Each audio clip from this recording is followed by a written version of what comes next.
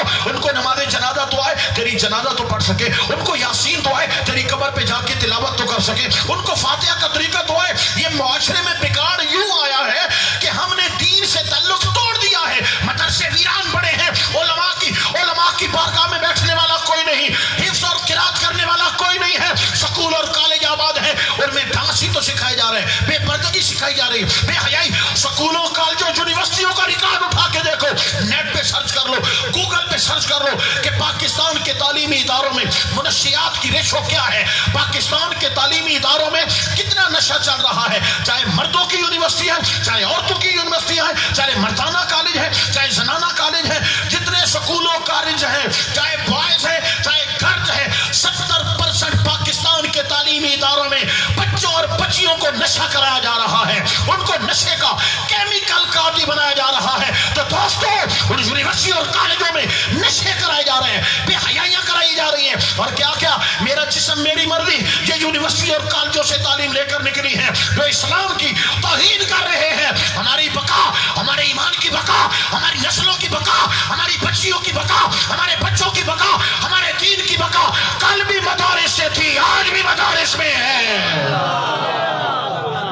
سمجھو میرا درد دل، یہ میرا رونا ہے، یہ میرا درد دل ہے. سبحان اللہ. آپ بولو یا نہ بولو، آپ داد دو یا نہ دو، مجھے اس سے کوئی غرض نہیں ہے. شاید کہ تیرے دل میں اتر جائے میری بات کو یاد ضرور رکھنا. اگر اللہ نے اولاد دی ہے تو اس کو قرآن ضرور پڑھانا. حافظ بنا سکتے ہو حافظ بناؤ، عالم بنا سکتے ہو عالم بناؤ. قیامت کا میدان ہوگا، رشتے ٹوٹیں گے، ناطے ٹوٹیں گے، خون کے رشتے ٹوٹ جائیں گے، کوئی کسی کا نہیں ہوگا. میرے آقا پاک نے فرمایا وہاں پر اگر کام آئے گا بیٹا یا بیٹی تو وہ آئے گی جو قرآن کا حافظ ہوگا یا دین کا عالم ہوگا. میرا اللہ فرمائے گا او قرآن کے حافظ، او دین کے عالم، او علم حاصل کرنے والی بچی، او قرآن یاد کرنے والی بچی، جا اپنے خاندان سے 10 بندوں کا ہاتھ پکڑ کے اپنے ساتھ جنت میں لے جا. یہ وہ ڈگری ہے جو وہاں پہ کام آنے والی ہے. جو اس درسگاہ کو چلا رہے ہیں ان کو مبارکباد ہو، آپ بہت بڑا کام کر رہے ہیں. امت محمدی کی سب سے بڑی فلاح یہ ہے کہ بچوں کو دینی تعلیم سے آشنا کیا جائے. اس میں ایمان بھی زندہ رہتا ہے اور اس میں اخلاقی اقدار بھی زندہ رہتی ہیں. جو لوگ تعاون کر رہے ہو تعاون کرتے رہو، زیادہ تعاون کرو، دوسروں کو بھی ذہن بناؤ. یہ اصل میں کام ہے جو کیا جا رہا ہے. ایک محفل پہ ایک رات میں 2-2 لاکھ روپے لٹائے جاتے ہیں. میں نے آپ کے علاقوں کے روٹین دیکھی ہے. 4 عمرے کے ٹکٹ تھے. پرسوں میں ایک محفل میں تھا، آپ ہی کا علاقہ تھا، 4 عمرے کے ٹکٹ تھے اور کتنے جانے نات خان آئے ہوئے تھے اور کتنے لنگر کی دیگیں چڑھی ہوئی تھی. میرے اندازے کے مطابق ایک رات کے اندر 4 سے 5 لاکھ روپیہ گیا ہے. اور 4-5 لاکھ روپے میں ایک مدرسہ کتنے مہینے چل سکتا ہے؟ آپ یہ بات بہتر جانتے ہیں. ہمارا پیسہ کہاں جا رہا ہے؟ الامان الحفیظ. میں شکریہ ادا کروں گا آپ کی کمیٹی کا، آپ کے ادارے کا، بالخصوص قبلہ سید فاروق احمد شاہ صاحب کا کہ آپ نے مجھے یاد کیا. اللہ پاک نے حاضری کا شرف دیا. اللہ پاک آپ کو شاد و آباد رکھے. وما علینا الا البلاغ المبین.